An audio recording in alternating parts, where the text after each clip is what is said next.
Hello my friends, let's start this one from the drone sanctions applied on Russian territory regularly. For example, this night the drones visited Orlovsky thermal power plant. It is the biggest one in the region and used not just to power up the city and warm it, but for all of the oblast this facility was definitely crucial for Russians. In a way, it is the response on the Russian strike happened 2 days ago where Russians hit Ladizhinskaya thermal power plant, which is one of the biggest in Ukraine. And by the way, here Russians used the hypersonic Kinjal missiles, which is outstanding. Usually they use those against military targets, some of their Ukrainian military bases, but no, it is a civilian infrastructural object. Well, as you might see, Ukraine also has some of the missiles to respond because that strike on Orlovsky thermal power plant was conducted by Neptune missiles. Well, in this case, it's the long-range modification of Neptune because Orlovsk is not that close to Ukraine, but within 1,000-kilometer range, which is promised for Neptune 2. Yeah, it's definitely the huge facility out there, one of the biggest, as I said to you, and the biggest one in the region. It caused several of the blackouts, but not exactly for this train station and those houses. But Russia now struggles with electrical power supply.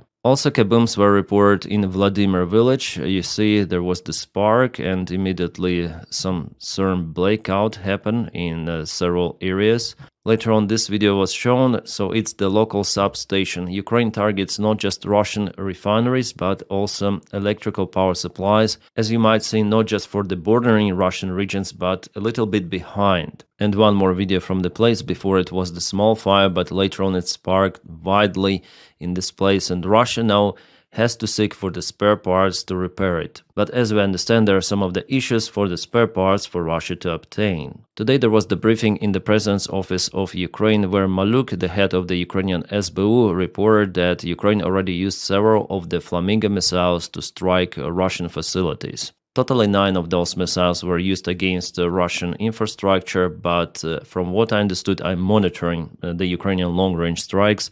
I saw just 2 successful attacks using that one, which is not that good, we all understand, but this missile is wet, it's just been produced, so of course Ukraine may modernize it. First of all, guidance and navigation system, and secondary, well, this missile has some certain flaw compared, for example, to Tomahawk missiles, because it's way bigger, it's way tougher, so the Russian air defense has no problem to recognize, identify, and shut down this missile, unfortunately. Russians already showed several times the debris of Flamingo lying somewhere in the field, so clearly missiles were shut down. That's why Zelensky called for Tomahawks, because they are time-proven, very reliable missiles and they're very hard to intercept compared to Flamingo. But still there is the chance for Flamingo to be outstanding. If Ukraine works on navigation system, it should be complicated. Missile should maneuver all the time to avoid straightforward flights. And in this case, Ukrainian Neptune also has an advantage because it is like Tomahawk, it's kind of nimble, it may fly for the longer distance. The only issue that Ukraine cannot produce those massively. But if you need a very swift, precise strike, I think it's better Neptune. Flamingo is just huge aviation bomb with a jet engine if you need the power, but it doesn't guarantee that the strike would be successful, as you see. At the briefing also it was mentioned that Russia lost 48% of the Panzer 1S air defense systems. While judging on the videos published by Primary Drone Unit, regularly from Crimea especially, Russians definitely lose a lot of the Panzer 1S. I also monitor frontline updates and drone videos which are being published in internet. Of course, I see many of the Russian Raiders and Panzer 1S and Buk systems were just annihilated. I hope I spell it correctly. But still Russia is capable to produce several dozens, not thousands, dozens of the Panzer 1S per year, but Ukraine nails them all the time, so Russia cannot compensate the losses. At least it was said by SBU chief Maluk during the briefing. Also, Maluk at the same briefing stated that Ukraine was successful in kaputting one of the Russian Oreshnik system near the launching spot of Kapustin Yar. He mentioned some sort of the sabotage operation, but still we don't have any sort of the videos or photo confirmations published. So I just hope that we're gonna obtain those. Nevertheless, one of the highest Ukrainian officials report about it, so maybe it is definitely true. Meanwhile, Belarus dictator Lukashenko threatens the Western partners, telling that if they escalate, they together with Putin may decide to strike them with Oreshnik, which has been deployed to Belarus already. Well, at least Lukashenko said that it was deployed but not yet fully in military service. Yeah, those two dictators like to threaten everyone around, but they're just bluffing. By the way, Oreshnik was already spotted in Belarus dictator's cabinet, so here we go. This is the Oreshnik. Wow, definitely a mighty system. So overall, today in this meeting, the Ukrainian leadership concluded to continue strikes deep inside the Russian territory, and Zelensky promised even more. Plus some of the new sophisticated Ukrainian operations from SBU. Well, it's gonna be very interesting. And Zelensky clarified the operation about Oreshnik. It happened actually the last year, last summer. Then Putin started to tell about Oreshnik, and definitely there was the kaboom in Kapustin Yar, in that launching spot. Well, Ukraine takes the responsibility for that. There were some of the satellite images even shared as far as I remember. There was the moment then Putin stopped speaking about Oreshnik missile. Well, I guess it happened because of the Ukrainian special military operation on the Russian territory. Actually, I thought that it was unsuccessful launch of some of the ICBM or some what they test out there, Sarmat missile. But no, it appears like Ukraine conducted this interesting operation. Well, in this case, I think photos or videos will not be shared because it was long time ago, the last year, but was confirmed just now. Plus, Ukrainian military reported the kaput of the Russian Buk M3 and Nebo RLS, so radar system. Both of those were kaputed in the Russian region of Rostov, which is neighboring Ukraine. Alright, now to the front lines update. We have some of the good news coming from Konstantinovka. This is the northern part of the Sumy region, so the information about Ukrainian attack was confirmed, but not yet confirmed the full liberation of this village. The fight for it continues. Well, after all, Russians don't have the other way than to retreat to their own territory because they don't have supply lines going straight to this village. All of them were cut and controlled by Ukrainian drone operators. Ukraine uses aviation for JDAM strikes on Russian territory. Here it was the Russian command headquarters, and several of the JDAMs completely ruined this Russian station. And now let's go to Kupiansk. Zelensky said that situation there is stabilized, but we see new territorial gains. Russians were spotted on the left bank of the river Oskil, where they were targeted by Ukrainian drones. Nevertheless, their groups are presented here. Yeah, I wouldn't say that the situation here is stabilized, and Ukraine will have to withdraw the forces from the left bank entirely, because Russians cut supplies. About the Pokrovsk direction, well, there's some minor territorial gains from the Russian side. Ukrainian drones spotted them in a new blocks of this town, but there was no significant movement, and still Ukrainian army is not encircled in the Smirnograd, Pokrovsk direction or pocket, as we see it. Today, Ukrainian military command confirmed that there is the absence of encirclement, and Zelensky told to Putin to come and check personally in Pokrovsk if he is sure that Ukrainian army is being encircled, and we're all gonna see what might happen to him. So in case of Pokrovsk, no change is the good news for the last 24 hours. But if we check out the deep state military map source, the situation in Pokrovsk, it's a little different. So it was yesterday and it is today. As you might see, Russians expanded gray areas kind of widely in all of this place. And this gap between the gray area is less than 3 kilometers, so for sure Ukraine should absolutely withdraw the forces. If we see the gray area expansion near Sukhy Yar, near Moskovsk, it means that Ukraine start to withdraw the forces. I think it's going to be similar to what is happening in Torys direction and Konstantinovka. You see this wide gray area, nevertheless Russia is very slow out here. So in this pocket of Pokrovsk, Mirnograd, it could be something like that. Rodensky is still under Ukrainian control. But Russians try to go here through the very difficult terrain, a thin supply line to Krasny Liman, later on to meet their group from Pokrovsk. So this is the most important direction. This one with Pokrovsk, it's already understandable, but I think Ukraine has enough reinforcements to cut this Russian attack from Rodinsk. At least it's the only variant for Ukraine to act in Pokrovsk to somehow stop or slow down the Russian movement. Simultaneously, Ukraine should absolutely start to withdraw the forces from this pocket. It's already evident. Meanwhile, some of the crazy Russian military channels start to publish those kind of the maps that Rodinsk was captured by Russia and that Ukrainian army group has already been encircled, but this is bullshit. If you check out different Russian analytics, you may see that it's more or less what Deep State shows, but they put everything in the red area, there is no gray area.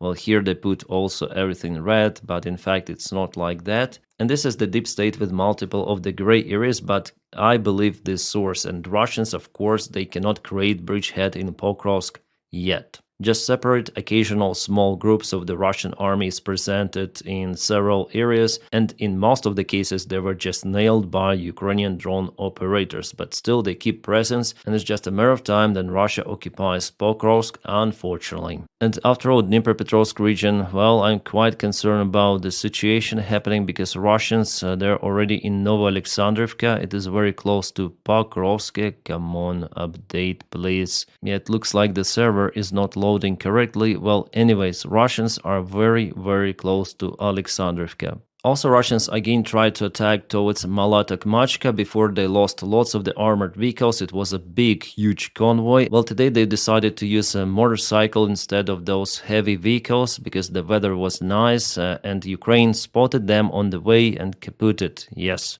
We have the video evidence from Ukrainian drone operators. This is the motorcycle.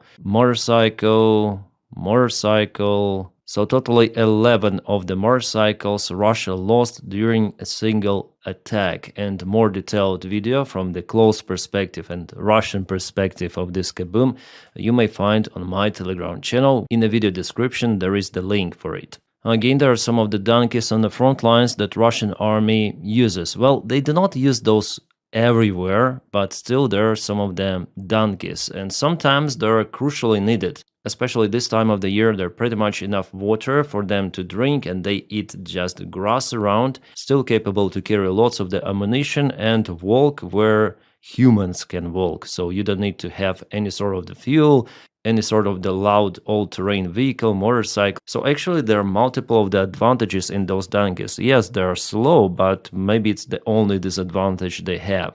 And I'm not laughing, guys. Before, like, oh, donkeys in the Russian army, but even our soldiers write that they would like to have donkeys as well. I see that in the chat, in the military chat.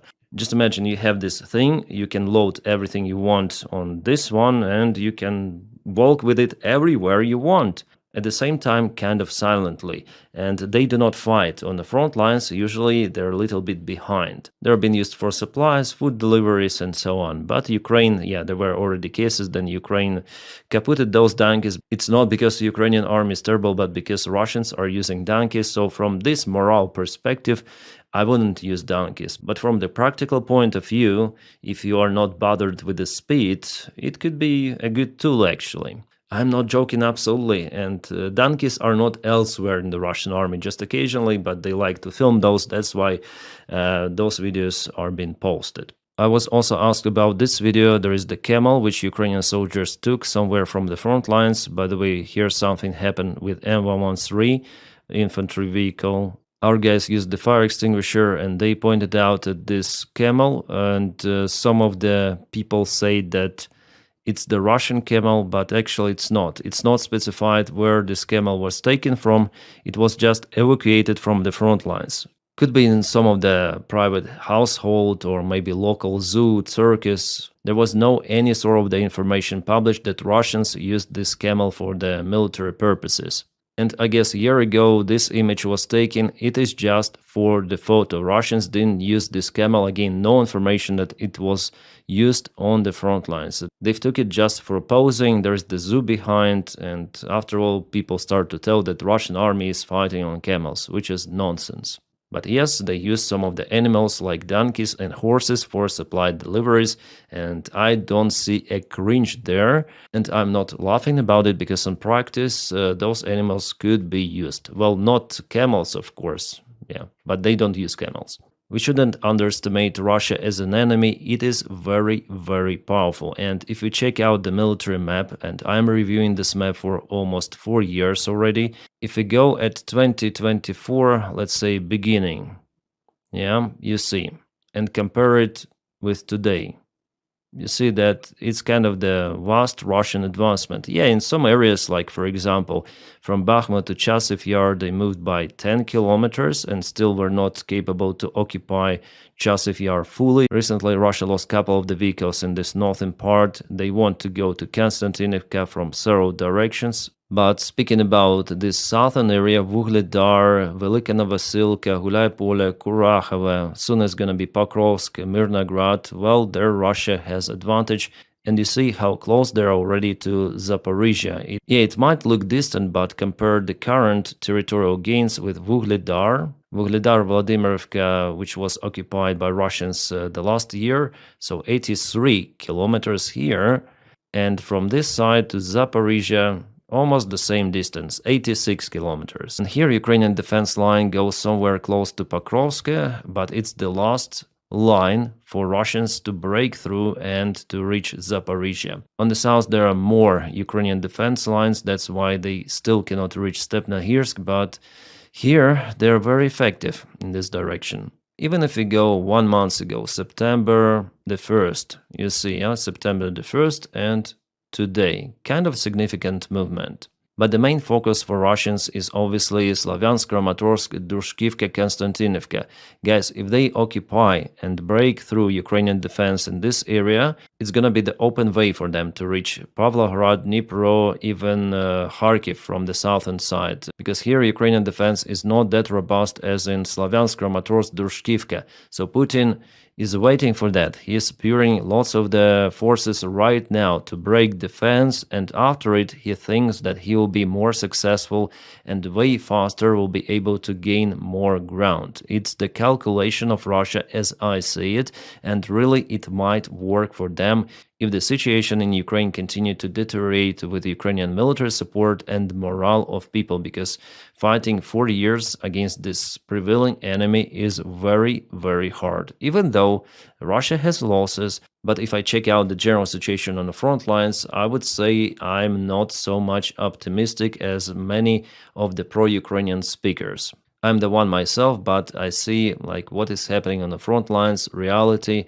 The only positive news for the last year is this direction, where with the help of the very capable Ukrainian armed forces, Russians were stopped, but it was very close to the total catastrophe in Donbas region. I'm saying like that also to underline that without the proper military support, Ukraine cannot sustain defending Donbas or Dnipropetrovsk region or even Kharkiv, and Russia will announce a new referendum out there annexing more territories of Ukraine, so Russia can only be physically stopped in Ukraine. Unfortunately, guys, it's like that. Diplomacy is not working with Putin, as we see. I guess it is understandable even for Donald Trump, who started to apply those sanctions. But I would also like to see more prompt reaction to support Ukrainian military. Also, we have more details from Financial Times why sanctions were applied on Russia and why the Budapest meeting between Donald Trump and Putin was cancelled. It's because of Russia. They officially sent the message to the White House demanding